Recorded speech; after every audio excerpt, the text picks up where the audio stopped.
tere kallid jälle siit 5D kanalilt. Et siis jätkame jälle oma jutuajamisi sellest, mida see 5D endast üldse kujutab ja millised muutused, mis toimuvad sellega seoses. Ja tänane teema. Ma enne veel ikkagi palun teie käest seda, et te telliksite seda kanalit. Meil läheb juba päris hästi, mul on juba peaaegu paar inimest veel puudus. Et selles alglevelisse saada. Muidugi, kes pärast on iga uus tellija on loomulikult kasulik ja aitab mul seda üleval hoida. Nii et ma olen teile hästi tänulik selle kõigest. Aga tänasest teemast siis rääkides, siis tänane teema on kannatus kui ajateadvuse tulemus.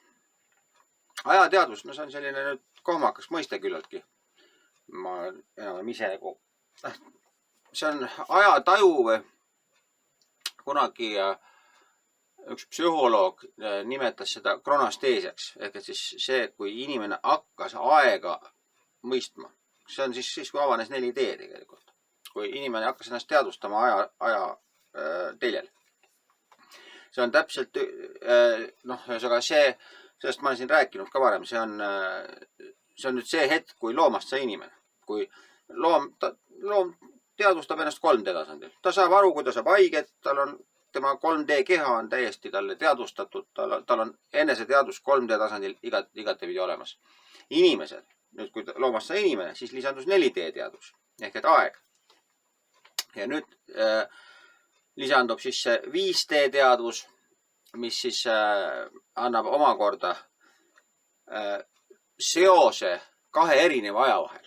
Ehk et sinu aeg ja minu aeg on erinevad ajad. Ja kindlasti ka see toob meile mingi uue kannatuse. Nii nagu uut tüüpi kannatused.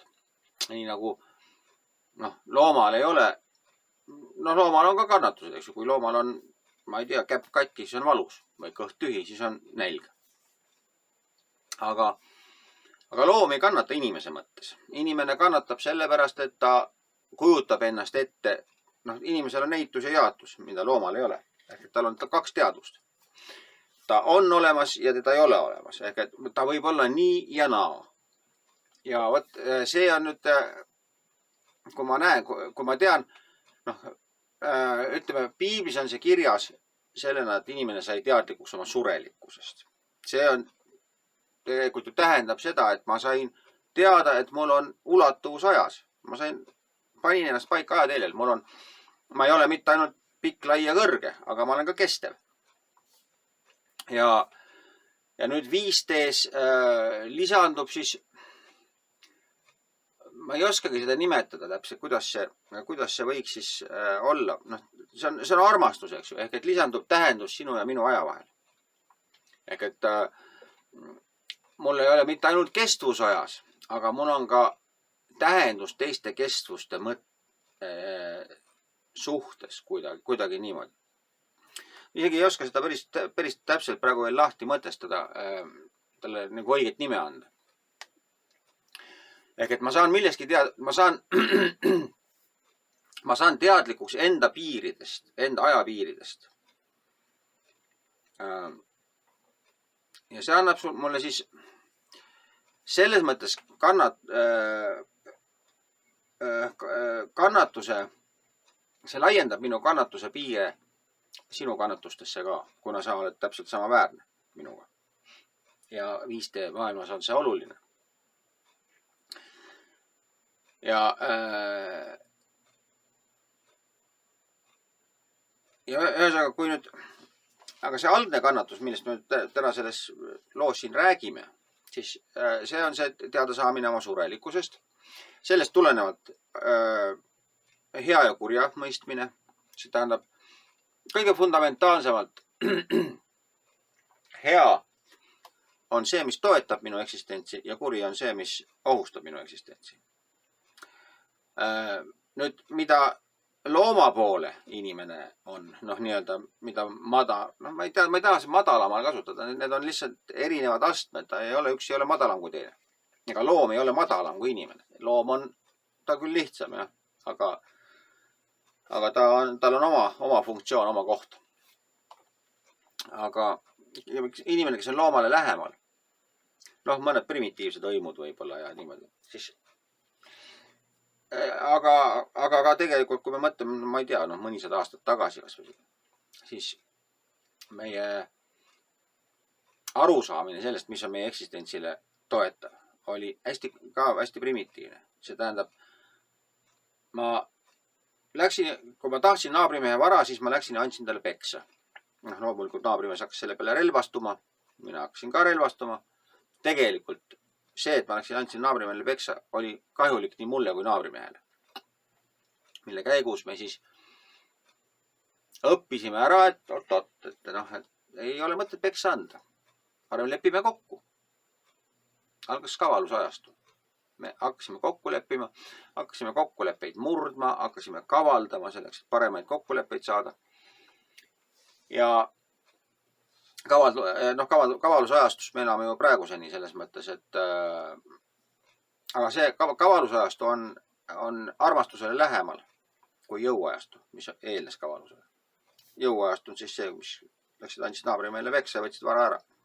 Või said ise peksa. Sellepärast on ju välja kujunenud kõik need igasugused traditsioonid ja ka auto. Miks Inglismaal on vasakpoolne liiklus? Sellepärast, et parem käsi pidi hobuse seljas sõites olema vaba mõõka käsitlema.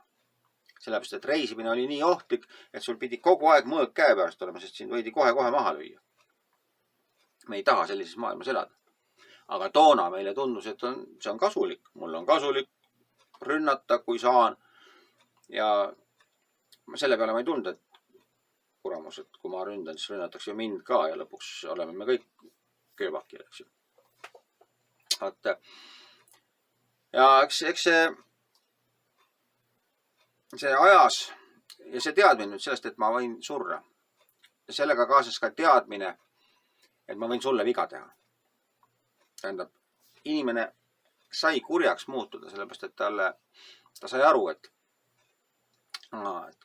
kui ma sinu maha löön, siis on minul rohkem ruumi. Meil on rohkem vara, mida igatahes. Ja sealt hakkasid nüüd need kannatused pihta, eks ju. Ja tegelikult sellel baasil on nüüd kogu meie ühiskond välja kujunenud. Me küll enam ei löö maha naabrimest, nüüd käib, ütleme, see maha löömine on nüüd siiski suhteliselt ära reguleeritud. Ja inimkond näeb tegelikult päris palju vaeva, et mitte sõtta kukkuda, sest kõik saavad aru, et ükskõik, kes selle sõja võidab, tegelikult sõda ei võideta. Sõda on kaos, kus kaotavad kõik. Nii et see, kui me räägime kas või teisest maailmasõjast, siis lõppkokkuvõttes ju ei kasu, võib-olla keegi sai sellest sõjast kasu. Ja tegelikult mingis mõttes sõjast saab kasu. Selles mõttes, et sõjas kõik kannatavad ja kõik võidavad. Selles mõttes, et kõik saavad targemaks. Tänu teisele maailmasõjale jõudis maailm ÜRO-ni, ka Euroliiduni. Ühesõnaga inimesed muutuvad armastavamaks selles mõttes, et nad lepivad rohkem kokku. Nad ei löö enam naabrimest maha. Praegu on nüüd selline aeg, see 5T-sse üleminek. Nüüd ongi praegu. Ühesõnaga me oleme juba päris osavad kannatuste vältimisel teatud tasandil. Ühesõnaga see 4D kannatustega me juba saame enam hakkama, me saame kokkuleppe. Aga nüüd on aeg astuda sellesse maailma, kus sinu kannatus on ka minu kannatus. Ja see on nüüd see 5D maailm, mis ühest küljest me võiks ju mõelda, et on meil siis vaja nüüd mul nüüd sinu kannatust ka veel tunda. Tegelikult pikemas perspektiivis on. Sest maailm summa summarum saab paremaks tänu sellele. Ja saab paremaks just sellepärast, et ma oskan sinuga siis, mitte vähe sellest, et ma oskan, ma olen sunnitud sinuga arvestama. Ma ei tule enam selle pealegi, et sulle haiget teha, sellepärast, et sulle haiget tegemine on täpselt sama valus, kui mul endal haiget tegemine. Ja see muudab maailma paremaks paigaks, palju paremaks paigaks. kuigi ka hapramaks selles mõttes, et et kui sinuga midagi juhtub, siis ühesõnaga ma ei saa enam ise vastutada selle eest või tähendab, vabandust. 5Ds me vastutame kõik ise. Aga ma saan vastutadagi läbi selle armastuse ainult. Ma ei saa keelata sul haiget saamast. Ehk et ma ei saa kontrollida siin, ma ei saa siin kinni hoida. Aga ma saan elada maailma nii heaks paigaks, et sul ei oleks valus. Ja kui ma elan maailma nii heaks paigaks, et sul ei ole valus, siis ei ole mul ka valus. Ja see ongi kogu selle 5D mõte. Ja selle kannatuse areng. See on see, ütleme nii, et see on see transcendentaalne kannatuse käsitlus. Et ei ole enam minu kannatust ja sinu kannatust. Me kõik ju teame tegelikult seda maailma üks olemise tunnet. Või mitte tunnet me ei tea. Vähesed on selleni jõudnud. Aga räägitud on ju sellest palju, et me kõik oleme üks. Aga siis, kui sa lähed, ma ei tea, küsima midagi, siis öeldakse, ei, see minu oma, ma ei anna sulle. Uues maailmas ei ole enam niimoodi. Uues maailmas on meie kõigi südame asi sinuga. Ma ei hoolitse mitte selle eest 5D maailmas, et likvideerida enda kannatust. Ma hoolitsen sellest, et likvideerida sinu kannatust. Sellepärast, et minu kannatusest hoolitsetakse. Sina hoolitsed. Või tema või kes iganes. Ma ei pea selle peale mõtlema. Ehk et me hakkame järjest rohkem kogema maailma sellisena, et me oleme kogu aeg hoitud. Aga seda tänu sellele, et me ise hoiame teisi ka. Et meie baasiline mõtlemine maailmast on selline, et maailm on hoitud ja meie oleme maailmas hoitud. Ja see on väga suur hüpe inimkonnale. Nagu ma olen öelnud, see on sama suur hüpe kui see, kui kunagi inimesel tekkis kroonesteesia ehk et loomast sai inimene. Kui tekkis uus mõõde 4D ja me kõik teame, kui suur vahe on loomal ja inimesel, eks ju. Täpselt sama suur vahe saab olema ka 5D olenditel ja inimestel. Ma ei oska nüüd öelda, kas see on nüüd mingisugune selts, loomad ju ka kõik ei saanud inimeseks. Osad loomad on rahulikult loomana edasi ja no problem. Et selle loogika järgi võttes ma ütleks, et ei ole iseenesest mõistetav, et me kõik saame nüüd 5D-listeks. Kuidas me neid iganes nimetame. Ma ei taha neid jumalaks. Jumalad nad ei ole. Nad on jumalikumad olendid küll kui inimesed praegu. Aga kindlasti mitte jumalad loomulikult.